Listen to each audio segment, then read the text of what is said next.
we've had to transition, and we've had to look at other ways to be able to utilize the beautiful lands that West Virginia has. And in Greenbrier County, we've been able to do that by looking at the outdoor recreation and the tourism.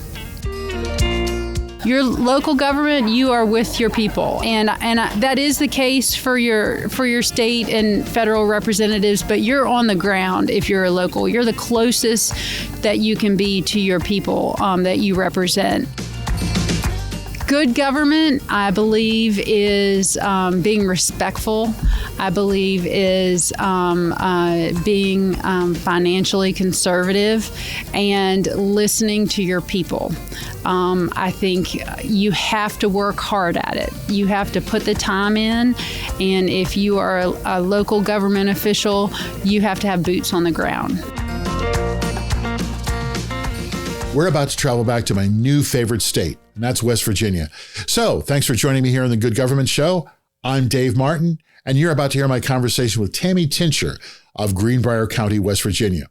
If you've been listening, you already know I've been talking to people in West Virginia about the state's changeover from sort of a coal-dependent state to a more diverse state with more industry and jobs beyond coal. One of the things we talked about was the Greenbrier. This is a resort established in 1778 and has hosted more than half of America's president. And part of this conversation we had is about shifting to promote tourism in the state. And we talked about some of the efforts being made to modernize the county and the state. And we talked about some of the environmental progress being made to lure people to the natural beauty of West Virginia. As you will hear, Tammy has sort of two parts of her county, and you will hear how she works on issues on both sides of the county. And we have a Brooklyn connection too. This year, Tammy was named president of the Greenbrier County Commission. Here at NACO, she's on the board of directors. She's also a vice chair of the Agricultural and Rural Development Committee, vice chair of the membership committee, and a member of Healthy Counties, the Arts and Culture Commission, and she's on the Resilient Counties Advisory Board. She also serves on the County Commissioners Association of West Virginia Board of Directors. So this is someone who stays busy. After the break, join me for my conversation with Tammy Tincher of Greenbrier County, West Virginia. The Good Government Show is sponsored by NACO. That's the National Association of Counties. County government is actually the oldest form of government in the United States, and it touches more people directly. Roads, highways, hospitals, schools, recycling, law enforcement, water and sewers. In most of the country, those services are maintained by the county. That's county government. NACO is a nationwide organization that represents all 3,069 counties across the USA. NACO helps county government work better together through things like sharing best practices, because when county government works well, that's just good government. Welcome to the Good Government Show and our conversation with Tammy Tincher. Welcome to the show. Thanks for joining us. Thank you. It's a pleasure to be able to join you. So if you would just introduce yourself, tell us where you're from and what your title is, what you are. Sure. My name is Tammy Tincher. I am a county commissioner from Greenbrier County, West Virginia, and I live in Raynell, which is on the western end of Greenbrier County, and have been a commissioner for 4 years. All right, 4 years. Absolutely. All right. How's it going? Are you glad you did it? I am glad I did it. I have good days and bad days, of course, but there are many more good days than there are bad. And I am extremely involved and truly enjoy the work that I do. So one of the reasons why I was excited to speak with you is because I went to West Virginia last year for the first time. I am fascinated by all things West Virginia. I had an incredible week there. I saw a lot of the state, and there's a lot more to see. Absolutely. Yes, there is a lot to see in West Virginia. There's a lot to see. And one of the things that brings people to West Virginia is right in your county. Yes. A huge resort. Yes, we have the Greenbrier Resort. It is the largest employer of Greenbrier County, but it is a historic structure, a great part of history. It has the bunker that was utilized by the federal government for protection of our Congress people when if there was ever to be a nuclear national emergency. Is it still there? The bunker's still there. Okay. It is inactive. Right. The secret was released years ago, and so it is. Have you been to the bunker? I have been to the bunker. It is a tremendous, unbelievable facility, and it is original. They've kept it original. They do great tours at the resort for the bunker, and it's a great part of history. A lot of people wouldn't think of vacationing in West Virginia who aren't from the area or the region. Give us your elevator pitch for why come to Greenbrier in a resort, hotel and resort. To come to the Greenbrier, of course, you have to go to the Greenbrier Resort if you're coming to visit Greenbrier County. The history, the beautiful structures that are on the property, the view, the golf courses, all the outdoor recreation that is there on the property. But you've got to see the rest of Greenbrier County. I mean, we have the Greenbrier River Trail. We have a wonderful the Greenbrier River, our great art community in downtown Lewisburg, which is our county seat. We have wonderful restaurants and musical venues, and then just the beauty of our county as far as the rolling hills. We have the eastern part of the county is farmland and beautiful historic homes. The western part of the county is where our coal mines are, and we had the largest hardwood lumber mill in Greenbrier County in Raynell in the world. That was the largest hardwood lumber mill in the world, and it was active for many years. It was a huge part of our economy, and then the blight came through in the 50s and 60s and wiped out all of the hardwood, and so that decimated an economy that was there that we have truly on the western end of the county have never regained. So one of the things I learned when I was in West Virginia was the, I guess, pervasiveness of the coal industry and all facets of it, not just the mining coal, the support services and the support workers. And even if you weren't in the mine, it seemed like everybody was in some way, shape, or another associated with coal mining. How has this transition been going? Coal's not coming back. My understanding is that the coal they're pulling out of the ground is far less than it was, and there's less mines. All true? Yes, there are less mines. We have less mines in Greenbrier County than what we once did. We do still have some active mines. We do still have some employment, but it is not anything like what it was in years past. And the severance fee that the coal mines paid to the counties for the money that they made off the coal they took out of the ground, that has to be greatly reduced as well. That has been reduced. Right now, the cost and of the price of coal is very, very high, and that has been beneficial to the state in West Virginia overall, because there are other parts of the state that are much more, have more mines and more coal mining. But the loss of the revenue from the overall number of coal mines has been a huge impact on West Virginia. And how do you recover from that? Well, we have had to transition. I think all parts of the state have had to transition from that loss, and whether it be focusing more on outdoor recreation, water trails, rails to trails.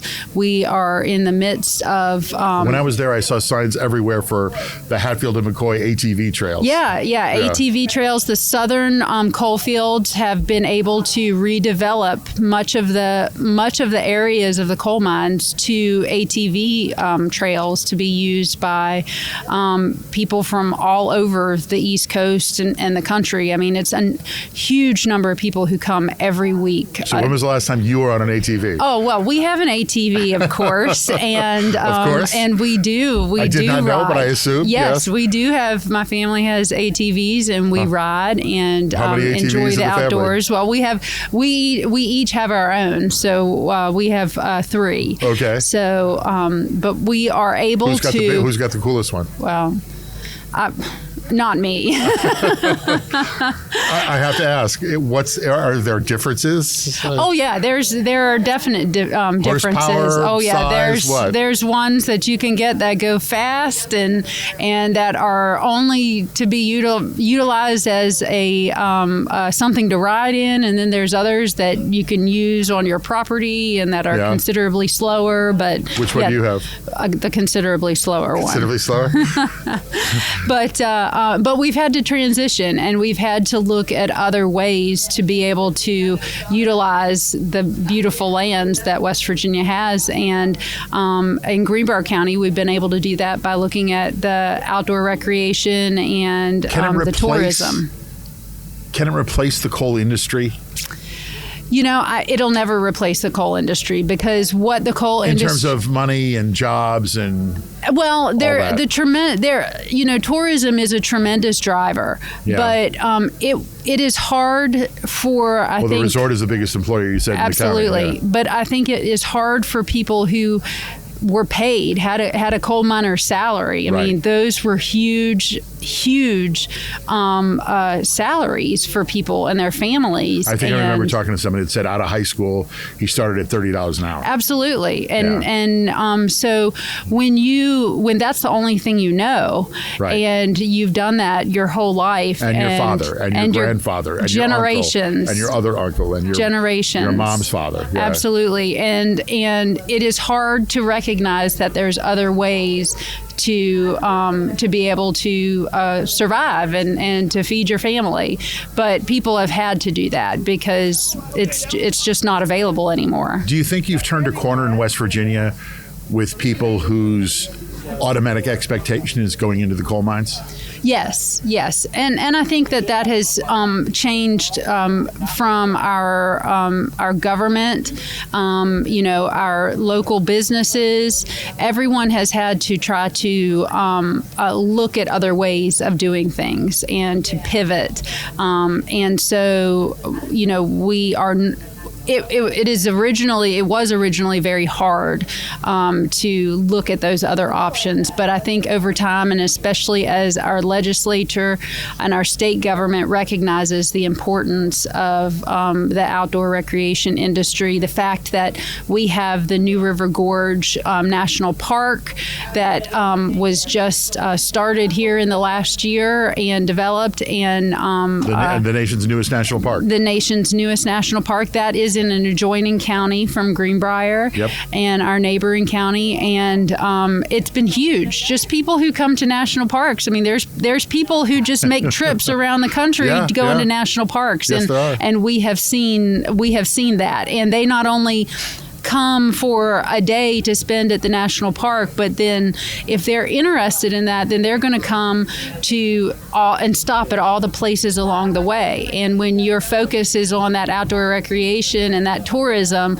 then they're going to make that stop, and they make that stop in Greenbrier County. And they stop at the Greenbrier Hotel and Resort.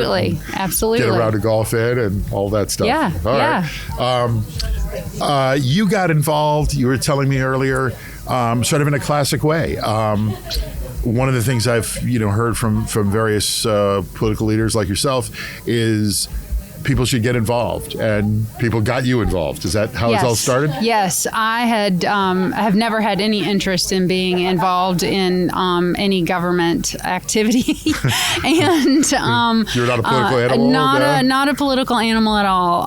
But I have always been involved in volunteering, always been involved in community activities, and our county experienced a 1,000-year flood in 2016 and devastated both ends of Greenbrier County.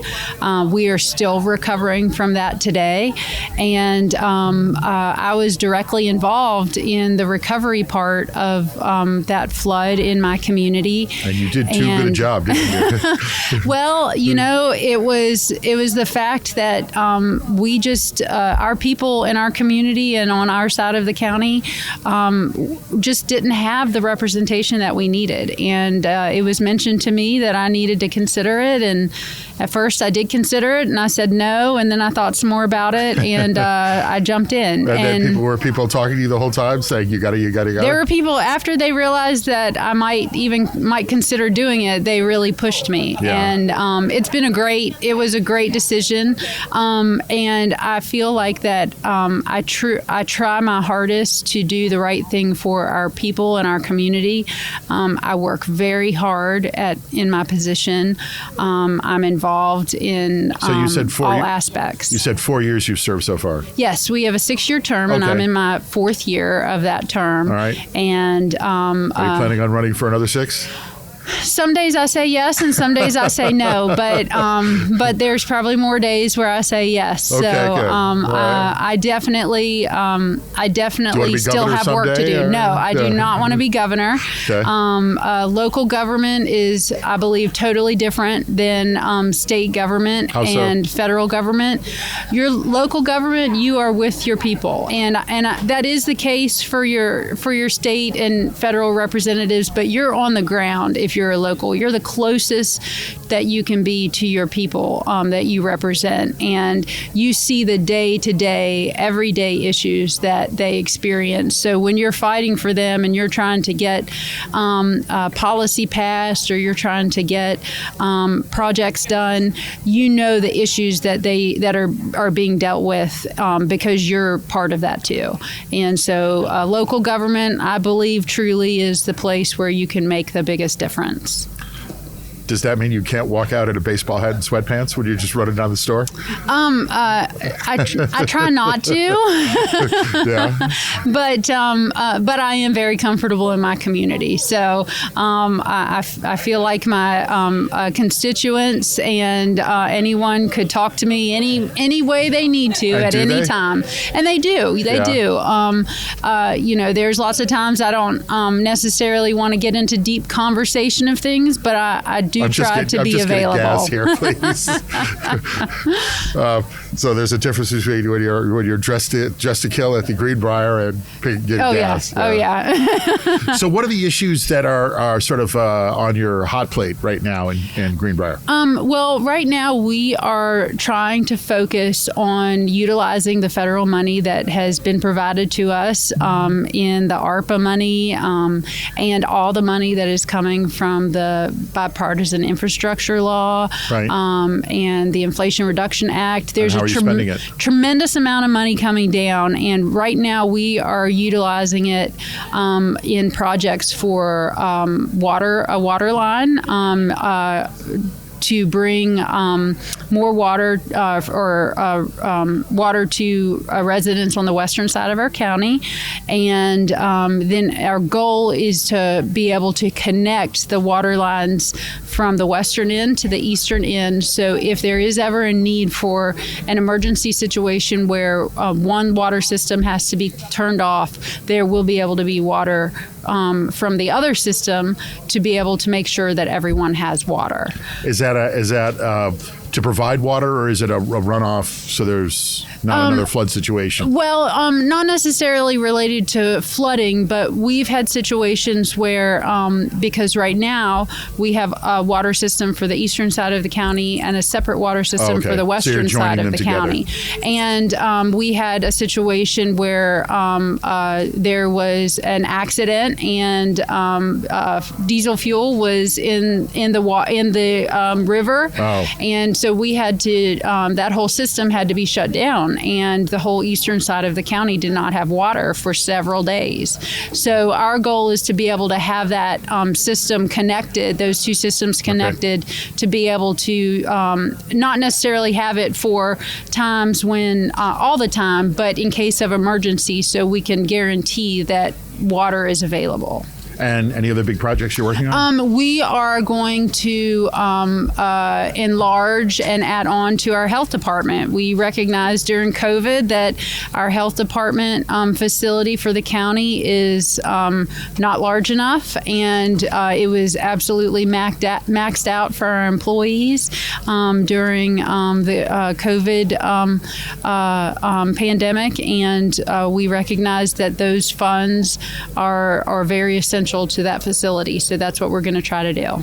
You read nationally about the opioid problem in Appalachia. Is that a problem in your county as well? It is a problem in our county, and hence the beefed up health department. Yes, I mean, the opioid epidemic is a part of West Virginia. It is just a part of our history now, and every county has had to grow from it. Every county has had to work through it, and in all honesty, we're in a fentanyl epidemic now. Right. So we're going from one to another, but we are experiencing the issues that have been created from the opioid epidemic. And hopefully in West Virginia and other counties across the country, with the opioid funds that are going to be coming from the settlements that are taking place, funding can be put towards projects and programs to be able to try to change the issues that we have and to try to decrease drug use, to try to solve our problems with our workforce and recovery, and just try to make better communities in West Virginia. There's a lot to do in West Virginia. There is an absolute lot to do in West Virginia, but we are West Virginians, and we are very strong, and that's all we know how to do is to work forward. Very independent. Yes. Yes.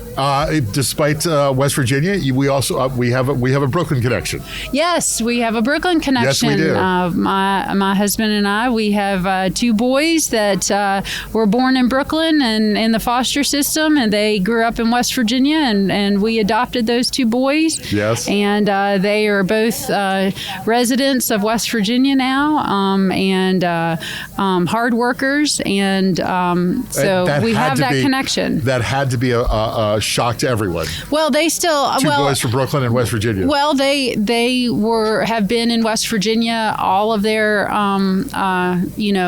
they're through school. Yeah, they grew up here, and in our community, in our county, they were treated as West Virginians, and they still are. So, have you all been back to Brooklyn? No, they go back to Brooklyn a lot, you and stop by. And so now that I know you're there, exactly. I can come visit. We'll get a Brooklyn pizza, and we'll talk about West Virginia. Absolutely. All right, now we're going to get to the heart of this. This is going to be we're going to get your personal philosophy on government. Are you ready for this? Sure. All right. Define good government. You're a county commissioner in West Virginia. Define good government. Good government, I believe, is being respectful. I believe is being financially conservative and listening to your people. I think you have to work hard at it. You have to put the time in, and if you are a local government official, you have to have boots on the ground, and that is the only way you're going to be able to make a difference, is to be involved. How do you judge your success, or sometimes lack thereof success? Well, it is not me. It is us as a group. It is I have two other commissioners. We have three commissioners for Greenbrier County. Are you all friends? We are all friends. Okay. We have very good relationships. I am very, very active and in a lot of our state association, the National Association, bring back a lot of information that is helpful to our residents, our state, and getting that information, trying to get all the information you can, because there's so much out there. And if you just stay focused on what you think you know in your county, it's not going to be a benefit. You've got to absorb all the information you can and always learn. How do the people of your county, how do they know if they're getting good government, and how should they hold you accountable? Well, I think that they need to see. You need to be visible. You need to be, as I said, boots on the ground. You need to be out there and involved. And I think that is something that residents recognize. If you're out there, then they can feel comfortable that they're being represented. And for them to feel like you are being accountable, I think you need to be there. And you need to listen. everyone has their opinions. Yes. So at times I often have to hold my tongue because I do admit I'm very strong-headed and strong-willed, but I try to listen and I try to make sure that I don't jump to conclusions, and I listen and make sure that I have done my due diligence in trying to make a decision. Despite your best efforts, if people feel like they're not getting good government, what should they do? They've got to get involved. They can't just complain on social media. They can't. Gee, you're the first commissioner who said that. They can't just throw it out there. You need to come to a meeting. You need to set up an appointment. You need to make your concerns known. And then if your concerns can be validated, or your concerns, evidence and information can be shared to you to change your concerns, or to help you change your decision, or see that there is something different than what is you might think is happening. It is up to that you as a resident to do your due diligence to make sure that you get the correct information before you go out there and start putting your opinions out and your complaints out. Absolutely. 4 years in, you were never into politics before this. No. What have you learned in the last 4 years about government that you'd like people to know?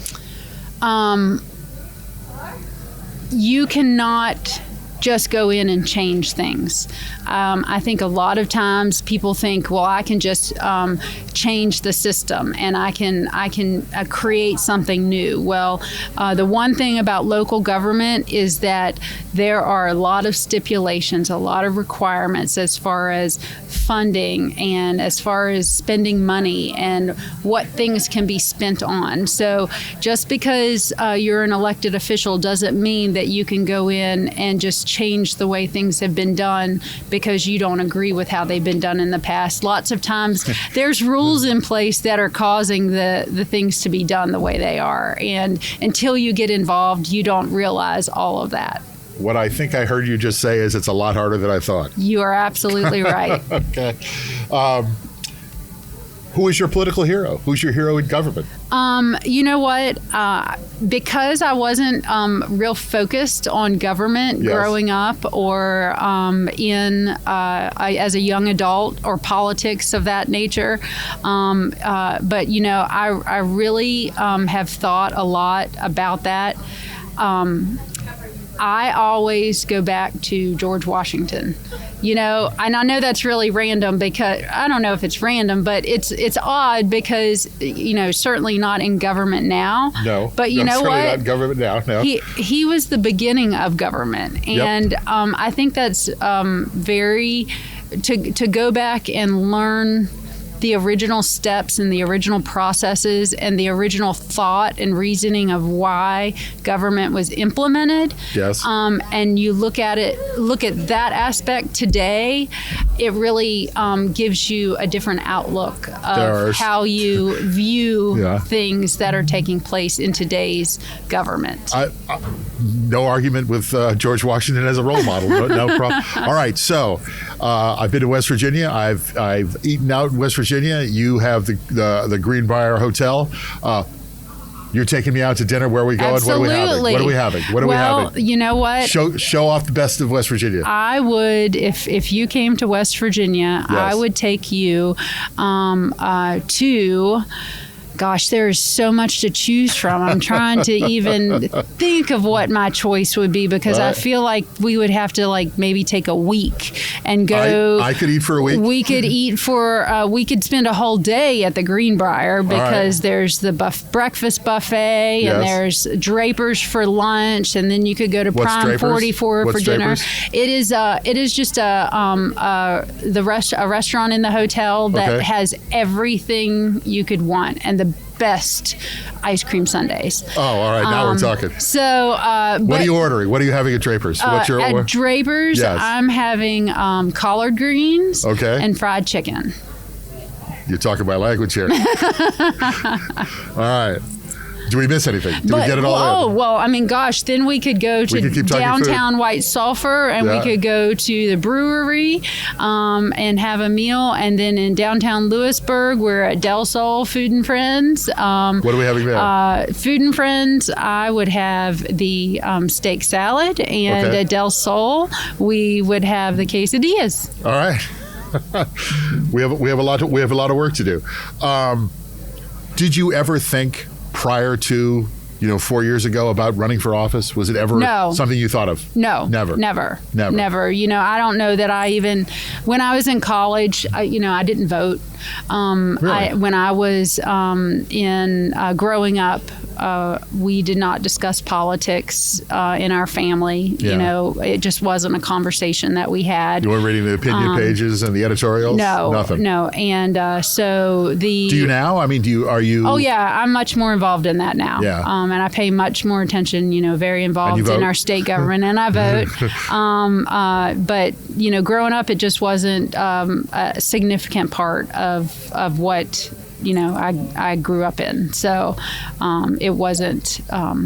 It wasn't important per se. And now it is. Now it is, yes. All right. Yes. Do now with the family sitting down? Do you talk politics? No. And government? No, we don't. You do not. We don't.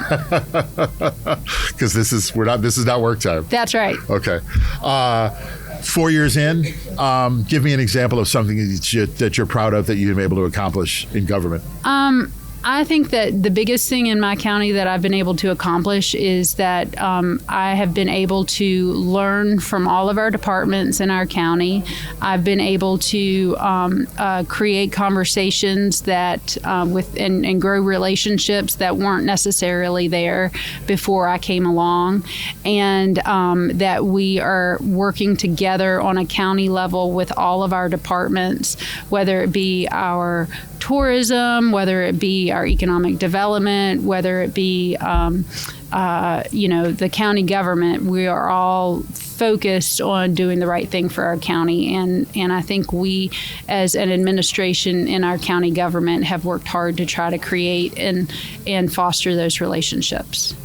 Well, thank you very much for stopping by. This has been a great conversation with Tammy Tincher of Greenbrier County, West Virginia, and I am coming down, and I have to go to the New River Gorge, and apparently I have to get on an ATV. Absolutely. We'll take you all around. All right. Sounds good.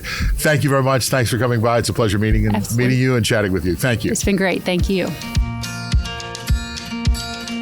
Kutztown University is a smart choice for Pennsylvania students or students from anywhere looking for an outstanding college experience close to home and in the heart of Pennsylvania. With over 130 majors, KU has endless academic opportunities. Kutztown also offers plenty of on-campus housing, 24/7 dining options, comprehensive support services to ensure our student success, and so much more. Kutztown has 22 NCAA Division II sports teams and a nationally recognized men's rugby team. How about that? Plus, you get it all with the affordable tuition of a state university. So visit kutztown.edu on the web, kutztown.edu, and see why it's good to be golden. Every time I have a conversation with someone from West Virginia, I learn something and get more excited about visiting West Virginia. And by the way, having George Washington as a role model, that's a good way to start. That's how our country started. As you heard, Tammy is learning a lot about water management, so she has her work cut out for her. I've added to my list of places to go on my next trip to West Virginia, but more important, it's good to hear that leaders like Tammy are working to improve the state, not to mention the lives of the two boys she adopted from Brooklyn, who are now true West Virginians. As you heard, my dining is lined up for me in Greenbrier, so I really need to get back. Well, join us again on The Good Government Show for another conversation with another government leader, right here where you listen to your podcasts. I'm Dave Martin. Thanks for listening.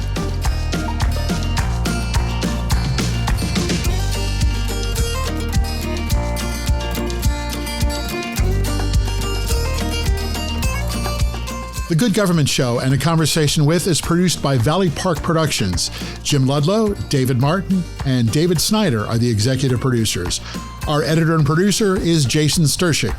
This is The Good Government Show. Thanks for listening.